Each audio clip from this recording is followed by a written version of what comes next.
মুর্শিদাবাদ এই নামটি শুনলেই মনে পড়ে যায় ইতিহাসের নানান ঘটনার কথা। 1700 খ্রিস্টাব্দে বাংলার প্রথম নবাব মুর্শিদ কুলি খাঁ ঢাকা থেকে রাজধানী এই ভাগীরথীর তীরে নিয়ে আসেন। তার নামানুসারে 1703 মতান্তরে 1704 খ্রিস্টাব্দে মুর্শিদাবাদ নাম রাখেন। শিয়ালদহ ও কলকাতা রেল স্টেশন থেকে লালগোলাগামী ট্রেনে মুর্শিদাবাদ আসতে পারেন। এছাড়াও ধর্মতলা অথবা এয়ারপোর্ট থেকে বাসে আপনি মুর্শিদাবাদ আসতে পারেন। নিজের গাড়িতে আসতে চাইলে 34 নম্বর জাতীয় সড়ক ধরে আসতে হবে। মুর্শিদাবাদ স্টেশনে নেবে সেখানে আপনি টাঙা অথবা টুকটুক গাড়ি বুক করে নিতে পারেন ভ্রমণের জন্য। এই গাড়িতে সমস্ত দর্শনীয় স্থান আপনি ঘুরে দেখে নেবেন, তবে দরদাম করে নেবেন।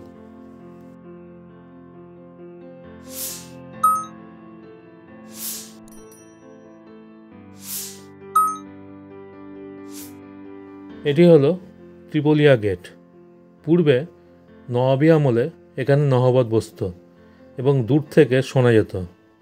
নবাব সুজাউদ্দিনের আমলে এই গেট তৈরি হয়েছিল।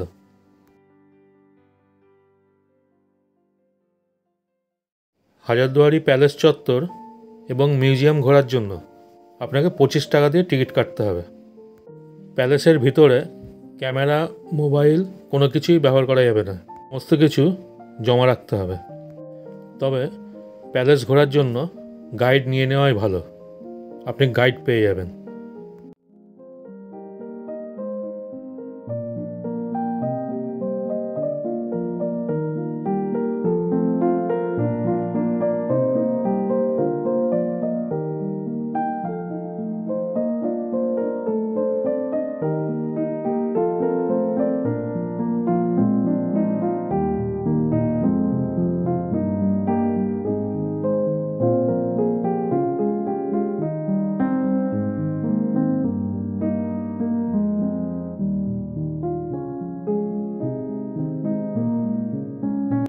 আঠারোশো 29 খ্রিস্টাব্দের 29শে আগস্ট তদানীন্তন governor general lord William Cavendish ও বহু স্বনামধন্য ব্যক্তিগণের উপস্থিতিতে নবাব নাজিম হুমায়ুন শাহ এই প্রাসাদের ভিত্তিপ্রস্তর স্থাপন করেন।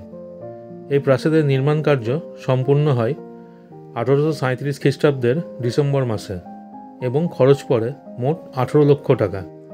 গাঁথুনির কাজে বহু পরিমাণে ডিমের কুসুম ব্যবহার হয়েছে শোনা যায়। 1000টি দরজা, তাই হাজারদুয়ারি নাম। এই প্রাসাদে 900টি আসল দরজা আছে আর 100টি নকল দরজা আছে, মোট 1000টি দরজা। এই প্রাসাদ ইতালীয় স্থাপত্যের এক নিদর্শন। প্রাসাদটি 3 তলা, একতলায় অস্ত্রাগার, অফিস, কাছারি, রেকর্ড রুম ইত্যাদি। অস্ত্রাগারে আলীবর্দী খাঁর ব্যবহৃত তলোয়ার, সিরাজদৌল্লার ব্যবহৃত তলোয়ার, নাদির শাহের শিরস্ত্রাণ, মীর কাসিমের ছোরা, যে ছোরা দিয়ে সিরাজদৌল্লাকে হত্যা করা হয়েছিল তা দেখতে পাবেন।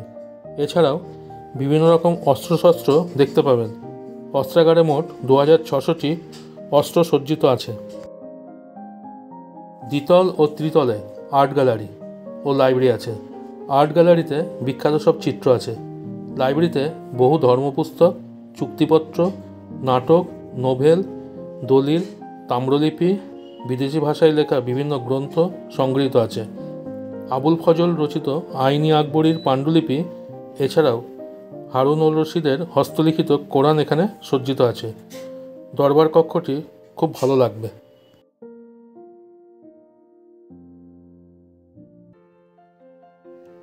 এই কামানটিকে বাচ্চা ওয়ালি তোপ বলা হয়। নবাব হুমায়ুন শাহর সময় এটি নদীগর্ভ থেকে উদ্ধার করা হয়।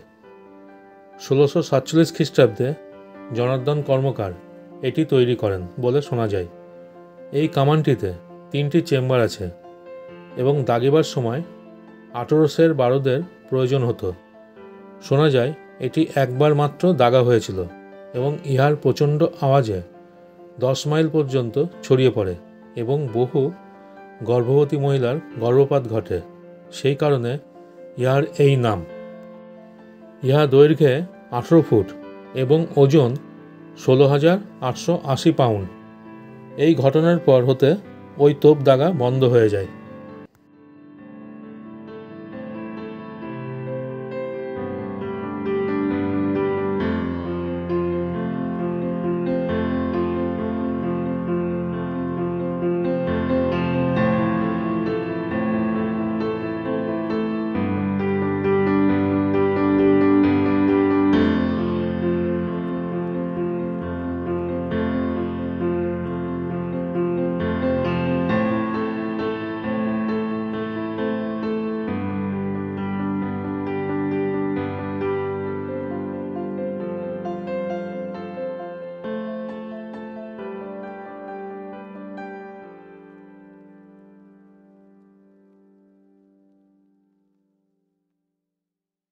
সিরাজদৌল্লা নিজেই মদিনার জন্য কারবালা থেকে পবিত্র মাটি মাথায় করে বয়ে এনেছিলেন।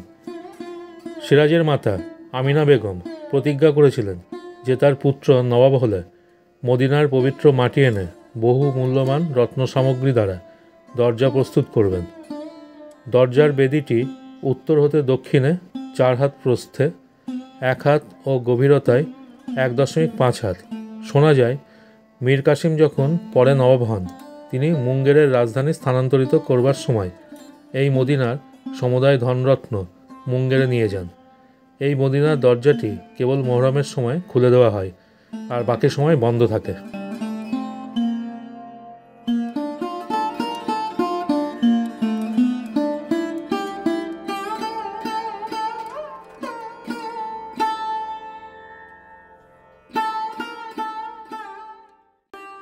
হাজারদুয়ারি প্যালেসের ঠিক বিপরীত দিকে ইমামবাড়া অবস্থিত। 1846 খ্রিস্টাব্দে সিরাজদৌল্লা নির্মিত কাঠের ইমামবাড়াটি ধ্বংসপ্রাপ্ত হয়ে গেলে নবাব হুমায়ুন জার পুত্র বাংলা বিহার উড়িষ্যার শেষ নবাব নাজিম মনসুর আলী খাঁ ফেরাদুন জা 1847 খ্রিস্টাব্দে প্রায় 7 লক্ষ টাকা ব্যয় করে বর্তমান ইমামবাড়াটি নির্মাণ করেন। ইমামবাড়ার দুই পাশে অতিথিদের থাকার জায়গা। তৎকালীন যারা মহরম করতে আসতেন তাদের থাকা খাওয়ার ব্যবস্থা নবাব করে দিতেন। আর মাঝের অংশ ধর্মীয় স্থান। এখানে রূপার তৈরি আলাম পাঞ্জা, তাজিয়া আর কোষ্ঠীপাত্রের উপর হাসান হোসেনের হাতের পায়ের কৃত্রিম ছাপ আছে। ভিতরে একটি জানাজা মসজিদ আছে। প্রতি বৎসর মহরম উপলক্ষে মহরম মাসের প্রথম 10 দিন ইমামবাড়ার সম্পর্কে জাঁকজমক সহকারে একটি মেলা বসে। বহু দূর দূরান্ত হতে ধর্মপ্রাণ মুসলমানগণ মহরম পর্বে যোগদান করেন এবং হাসান হোসেনের জন্য শোকাতুর হয়ে মাতন করে থাকেন।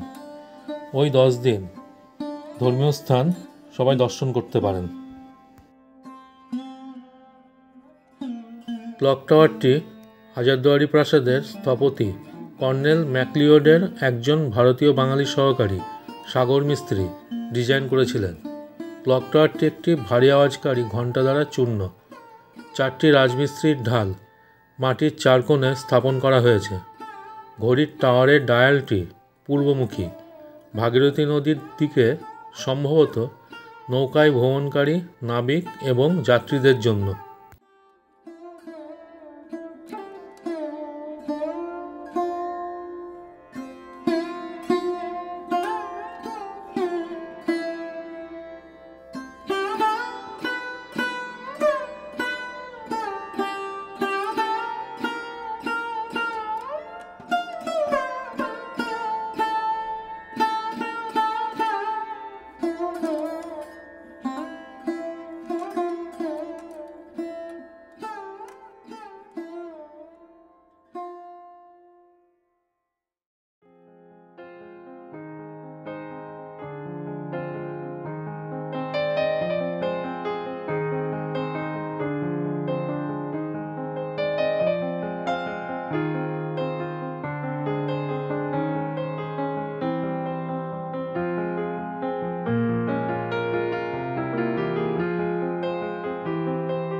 এই মসজিদটি হলুদ মসজিদ বা জুরুদ মসজিদ নামে পরিচিত।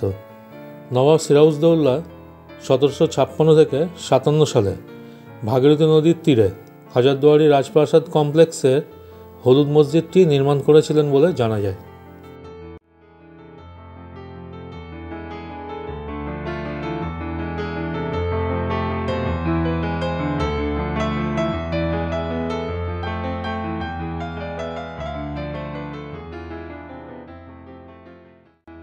এইটি কাঠগোলা বাগানবাড়ি। 1873 সালে ধনপত সিং দুগার এবং লক্ষ্মীপত সিং দুগার কাঠগোলা প্রাসাদ ও বাগান নির্মাণ করেন।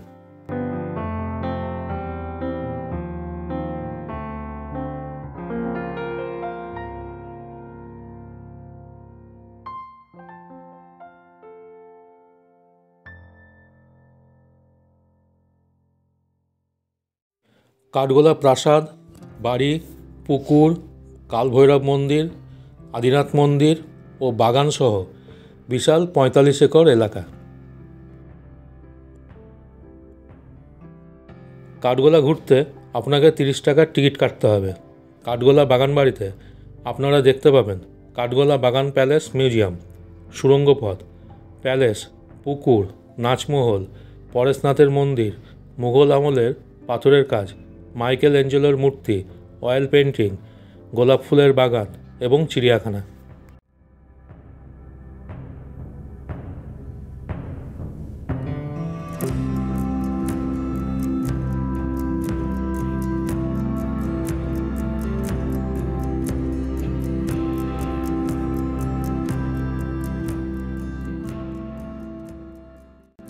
এটি একটি চিড়িয়াখানা, চলুন দেখে নেওয়া যাক।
স্থানীয়দের কথা অনুসারে এটি জগৎ শেঠের বাড়িতে পৌঁছানোর জন্য একটি গোপন পথ ছিল। এই উত্তরণটি ব্যবসায়িক উদ্দেশ্যে ব্যবহৃত হতো। একবার জগৎ শেঠের বাড়ি নদীতে তলিয়ে গেলে এই পথটি জলে ভরে যায়। তারপর থেকে সেই পথ বন্ধ হয়ে যায়।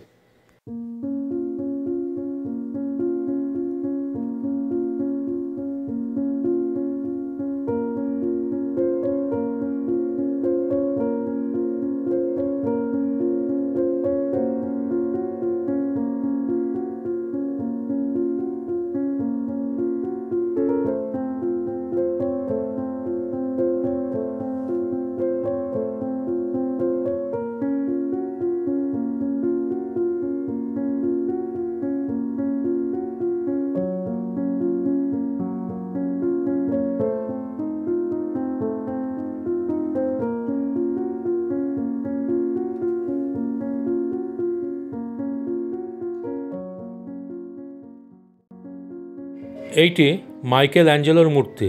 মূর্তিটি 19 শতকে একজন ভারতীয় ভাস্কর দ্বারা মার্বেল পাথরে খোদাই করা হয়েছিল। এর জন্য একটি পাথর ব্যবহার হয়েছিল। কাঠগোলা বলতে প্রায় কাঠগোলা প্রাসাদ বোঝায়। কাঠগোলা প্রাসাদ কাঠগোলা বাগানের 4 তলা বিশিষ্ট একটি প্রাসাদ। এটির একটি অলঙ্কৃত সম্মুখভাগ রয়েছে, যেখানে চিত্রকর্ম, আয়না এবং আসবাবপত্র রয়েছে।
এটি কাঠগোলা প্রাসাদের পুকুর। এখানে সেই সময়ে অনেক রাজহাঁস চড়ে বেড়াতো আর জলে বিভিন্ন রঙিন মাছ খেলা করত। এই পুকুরে সেই সময়ে নৌকা বিহার করতেন।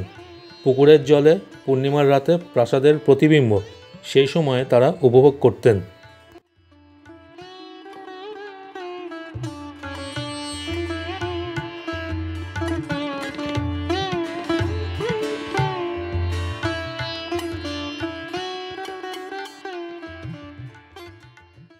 এইটি কালভৈরব মন্দির। এই মন্দিরের বিগ্রহ শিব কালভৈরব রূপে বিরাজ করছেন। তার বাহন এখানে কুকুর।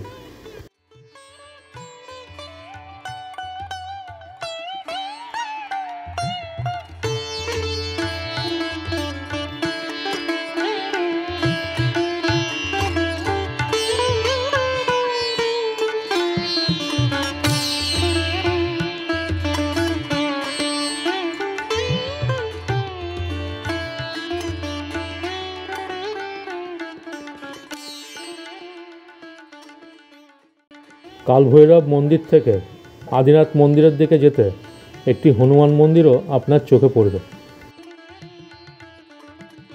কাঠগোলা প্রাসাদ থেকে একটু এগিয়ে কালভৈরব মন্দিরের পিছন দিকে তাকালে দেখতে পাবেন একটি ভগ্নপ্রায় বাড়ি। সেখানে প্রবেশ করা যাবে না। সম্ভবত এটিই ছিল সেই সময়ের বাসগৃহ।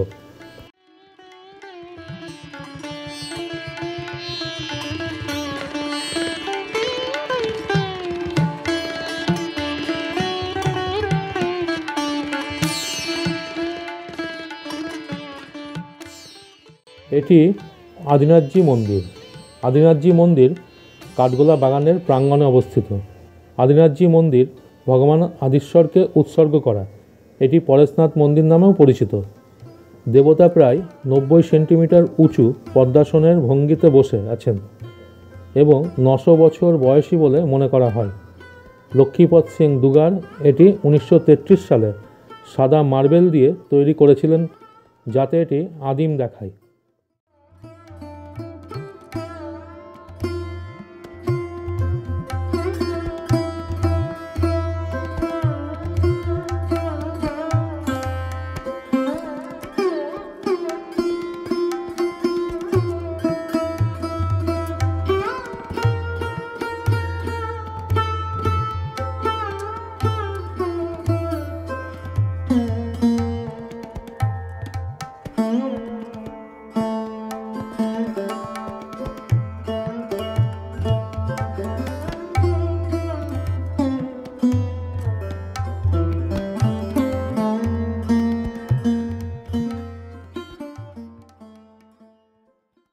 এইটি জগৎ শেঠের বাড়ি। এই বাড়ি এবং মিউজিয়াম দেখার জন্য আপনাকে 20 টাকার টিকিট কাটতে হবে। জগৎ শেঠ বাংলার একটি মর্যাদাকর পদবি, যা একজন ঐশ্বর্যশালী ব্যক্তিকে নির্দেশ করত। তবে এই পদবীধারী মহাতপচাঁদ নবাব সিরাজদৌল্লার সময়ে একজন বিশেষ ক্ষমতাধর রাজন্য ছিলেন। তৎকালীন সময়ে বাংলার শ্রেষ্ঠ ধনী ছিলেন তিনি। এমনকি জমিদার ও নবাবরা পর্যন্ত কর পরিশোধের ক্ষেত্রে তার অর্থের ওপর নির্ভরশীল ছিলেন। যাদের চক্রান্তের শিকার হয়ে নবাব সিরাজদৌল্লা পলাশির যুদ্ধে পরাজিত হয়েছিলেন, তাদের একজন হিসেবে তাকে চিহ্নিত করা হয়। শুধু চক্রান্তই না, পলাশির যুদ্ধে ইংরেজদের অর্থ সাহায্যের সাথেও জড়িত ছিলেন তিনি। পরবর্তীতে বক্সার যুদ্ধে মীর কাসেমের পরাজয়ের পিছনেও তার হাত আছে বলে অনুমান করা হয়।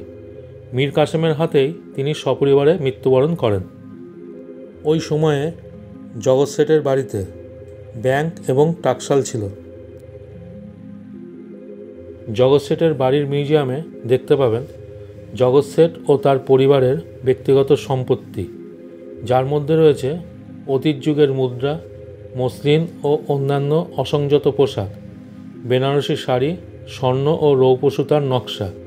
পাতাল ঘরে প্রবেশ করলে দেখতে পাবেন নানান ধরনের অস্ত্রশস্ত্র, আসবাবপত্র, অন্যান্য ব্যবহারিক সামগ্রী। জগৎ শেঠের বাড়িতে একটি মন্দিরও দেখতে পাবেন। তবে মনে রাখবেন, মিউজিয়ামে ছবি তোলা একদম নিষিদ্ধ।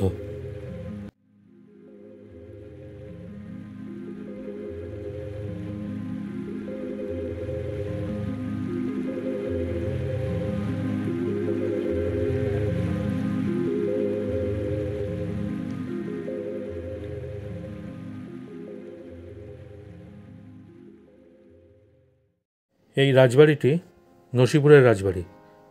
ইতিহাস প্রসিদ্ধ কুখ্যাত দেবী সিংহ এই বাড়ি তৈরি করেন। দেবী সিংহের আদিবাড়ি ছিল পানিপথে। মুর্শিদাবাদ যখন চরম উন্নতির শিখরে, দেবী সিংহ তখন সুদূর পানিপথ হতে ব্যবসা করার উদ্দেশ্যে মুর্শিদাবাদে আসেন। পরে তিনি দেওয়ান রেজা খাঁর অধীনে চাকরি গ্রহণ করেন এবং পরে ইংরেজ কোম্পানির অধীনে রেভিনিউ কালেক্টর পদে ভূষিত হন। তিনি খুব অত্যাচারী ছিলেন, বিভিন্ন উপায়ে প্রচুর ধনসম্পত্তির অধিকারী হন এবং বসতবাড়ির জন্য হাজারদুয়ারির অনুরূপ প্রাসাদ তৈরি করেন। দেবী সিংহ 1805 খ্রিস্টাব্দে পরলোক গমন করেন।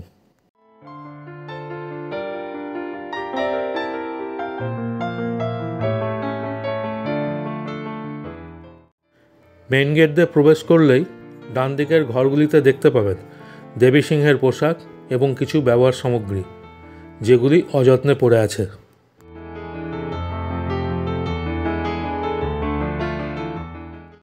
এই রাজবাড়িতে একটি মিউজিয়াম আছে। সেখানে সেই আমলের অস্ত্রশস্ত্র, ব্যবহার সামগ্রী দেখতে পাওয়া যায়। এখানে ছবি তোলা নিষিদ্ধ। আর সোজা তাকালে আপনার চোখ যাবে হনুমান মন্দিরের দিকে।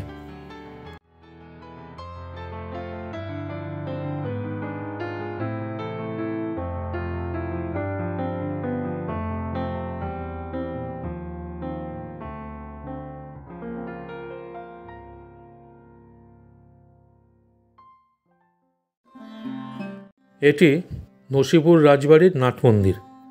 এখানে দুর্গাপূজার সময় দুর্গাপূজা হয়।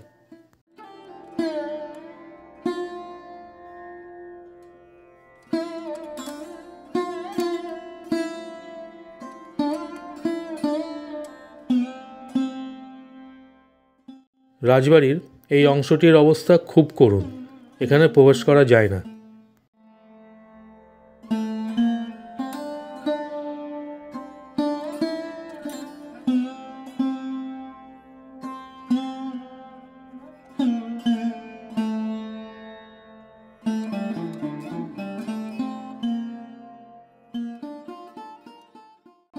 এই জায়গাটি ফাঁসিঘর। এখানে যে লোহার শিকলটি দেখছেন, তার ঠিক নিচে ফাঁসি কুয়ো ছিল। সেই কুয়োর যোগ ছিল ভাগীরথী নদীর সাথে।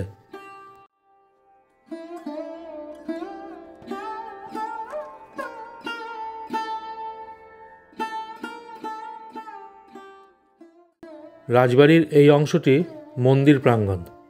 এখানে 10 অবতার, কৃষ্ণলীলা, গ্রহরাজ, কালী ঠাকুর সহ আরও অন্যান্য দেবদেবী আছে। নসিপুর ঝুলনযাত্রার জন্য বিখ্যাত।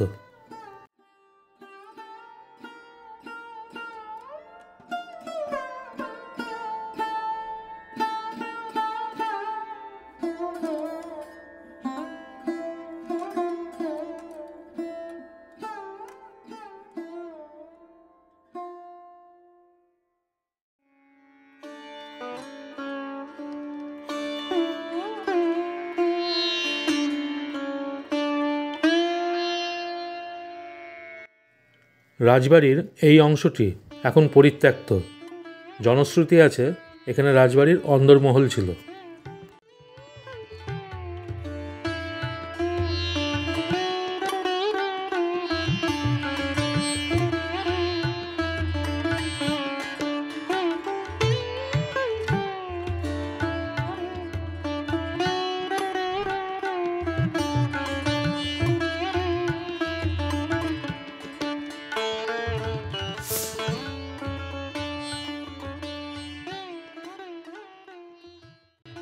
আর এইটি সেই সময়কার প্রহরীদের ওয়াচ টাওয়ার ছিল।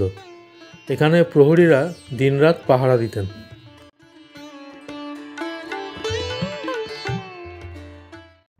এটি নসিপুর আখড়া। নসিপুর রাজবাড়ির দক্ষিণ পশ্চিম দিকে 40-50 মিটার গেলে নসিপুর বড় আখড়া পাওয়া যাবে। এখানে রামানুজ সম্প্রদায়ভুক্ত সাধুসন্তগণ অবস্থান করেন। পিতলের এই রথটিকে রথযাত্রার সময় সাজানো হয়।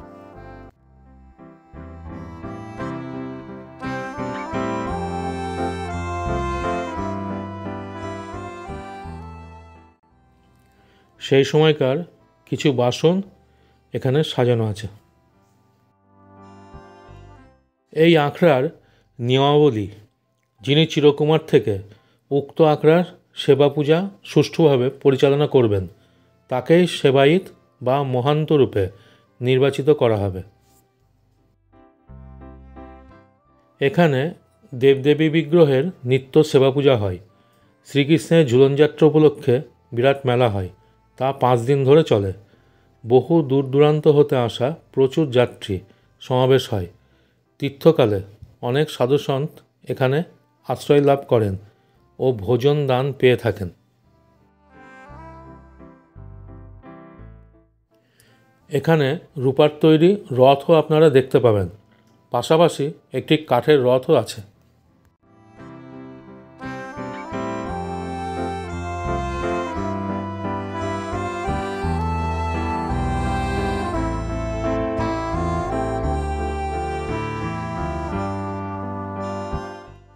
ভিতরে একটি পুরনো দিনের গাড়িও দেখতে পাবেন। শোনা যায় গাড়িটি কেনা হয়েছিল 16 টাকার বিনিময়ে।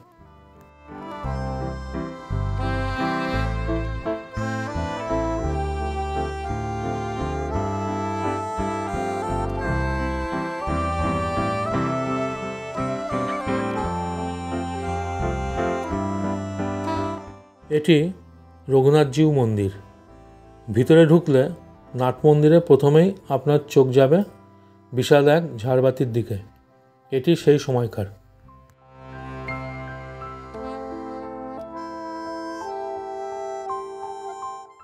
একটু এগিয়ে ডান দিকে তাকালেই দেখবেন ঝুলনযাত্রা সাজানো আছে।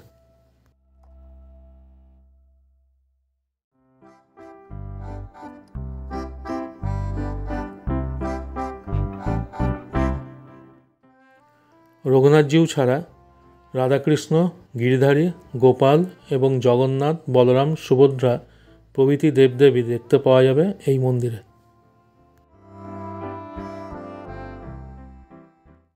এইটি হলো জাফরাগঞ্জ প্রাসাদ। এখানেই মির্জাফর বসবাস করতেন। আলীবর্দী খাঁ তার নবাবী আমলে ভগ্নী শাহ খানমের জন্য প্রাসাদটি তৈরি করেছিলেন। পরবর্তীকালে তিনি হিরাজিল প্রাসাদে চলে যান। এই প্রাসাদে মিরনের নির্দেশে মোহাম্মদী বেগের হস্তে সিরাজদৌল্লা নিহত হন। আজ এই প্রাসাদকে নিমকহারাম দেউরি বলা হয়।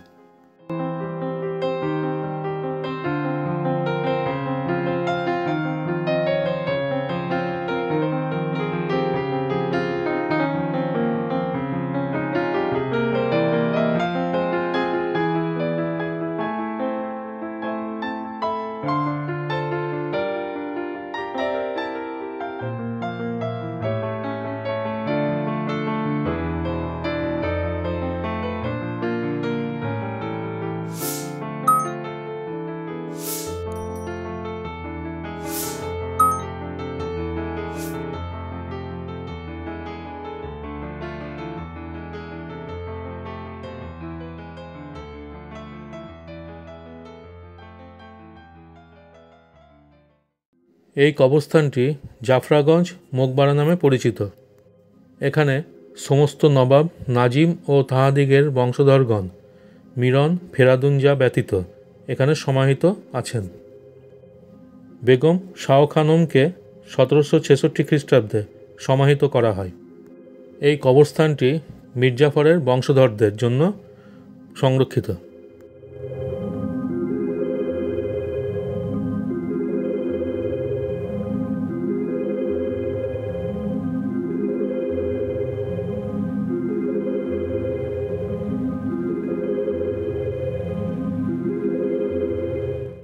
এইটি জাফরগঞ্জ মসজিদ। এই মসজিদটি মির্জাফর ও তার পারিবারিক 1100টি কবরস্থানের ঠিক বিপরীত দিকে অবস্থিত। স্থানীয়দের মতে এটি মির্জাফরের ব্যক্তিগত মসজিদ ছিল। এখানে আজিমুন্নেসার সমাধি আছে। মুর্শিদ কুলি খাঁর কন্যা ও সুজা খাঁর স্ত্রী আজিমুন্নেসার সমাধি এখানে অবস্থিত। শোনা যায় একবার তিনি ভয়ানক অসুস্থ হয়ে পড়ায় হেকিম সাহেবের নির্দেশে প্রতিদিন একটি মানব শিশুর লিভার দিয়ে ঔষধ তৈরি করে দেওয়া হতো অত্যন্ত গোপনীয়ভাবে, এবং পরে বেগম সাহেবা সুস্থ হওয়ার পর মানবদেহের কলিজায় আসক্ত হয়ে পড়েন। ইহাতে নবাব মুর্শিদ কুলি খাঁর নির্দেশে বেগমকে জীবন্ত অবস্থায় কবর দেওয়া হয়। এইটি হলো চক মসজিদ। মির্জাফরের স্ত্রী মণি বেগম বিনাকার ওয়াজেদ আলীর নামে এই মসজিদটি করেছিলেন। এখানে ওয়াজেদ আলীর সমাধি আছে। পূর্বে এখানে মুর্শিদ কুলি খাঁর দরবার গৃহ চেহেল সেতুন প্রাসাদ অবস্থিত ছিল। 1767 খ্রিস্টাব্দে মির্জাফর এই মসজিদটি নির্মাণ করেন। এখানে প্রতিদিন নিয়মিত নমাজ ও কোরআন পাঠ হতো। এই মসজিদটি দৈর্ঘ্যে 125 ফুট। এর 7টি গম্বুজ আছে। ঈদ ও বকরিদের সময় এখানে অনেক ধার্মিক ভক্তের সমাবেশ হতো ও মেলা বসত। ওয়াসিফ মঞ্জিল হাজারদুয়ারি পাহাড় বাগান সংলগ্ন কেল্লা নিজামত চত্বরে 1903 সাল নাগাদ ওয়াসিফ আলী মির্জা বর্তমান নিউ প্যালেসটি নির্মাণ করেন। 120 বছরের পুরাতন ভবনটিতে বহু ঐতিহাসিক নিদর্শন সংরক্ষিত রয়েছে। আমরা যখন গিয়েছিলাম তখন ওয়াসিফ মঞ্জিল বন্ধ ছিল, তবে এখন দীর্ঘ 16 বছর বন্ধ থাকার পর সর্বসাধারণের জন্য খুলে দেওয়া হয়েছে হাজারদুয়ারি সংলগ্ন ওয়াসিফ মঞ্জিল বা নিউ প্যালেস। এটি ঘড়িঘণ্টা। এই ঘড়িঘণ্টা টাওয়ারটি ওয়াসিফ মঞ্জিল থেকে একটু এগিয়ে গিয়ে দক্ষিণ দরওয়াজার কাছে অবস্থিত। স্থানীয়দের মতে এই ঘণ্টাটি নবাবী আমলে চালানো হতো, যাতে বিদেশি আগ্রাসনের বিরুদ্ধে মানুষকে সতর্ক করা যায় এবং নাগরিকদের আসন্ন বিপদ সম্পর্কে সতর্ক করা যায়। মুর্শিদাবাদে পর্যটক স্থান হিসাবে এটি দেখানো হয়নি। এটি এখন একটি নীরব স্মৃতিস্তম্ভ হিসেবে দাঁড়িয়ে আছে, যা অনেক ঐতিহাসিক ঘটনা প্রত্যক্ষ করেছে।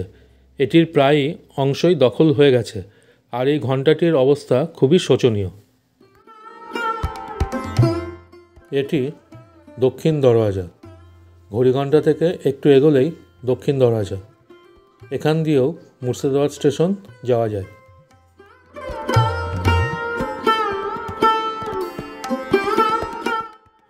মুর্শিদাবাদ ঐতিহাসিক শহর। এর আনাচে কানাচে ইতিহাস অপেক্ষা করছে। মুর্শিদাবাদ সম্পূর্ণ ভ্রমণ করতে কমপক্ষে 3 দিন সময় লাগবে।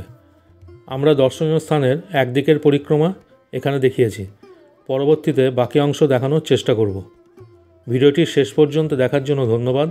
সবাই ভালো থাকবেন। দেখা হবে অন্য কোনো ভিডিওতে।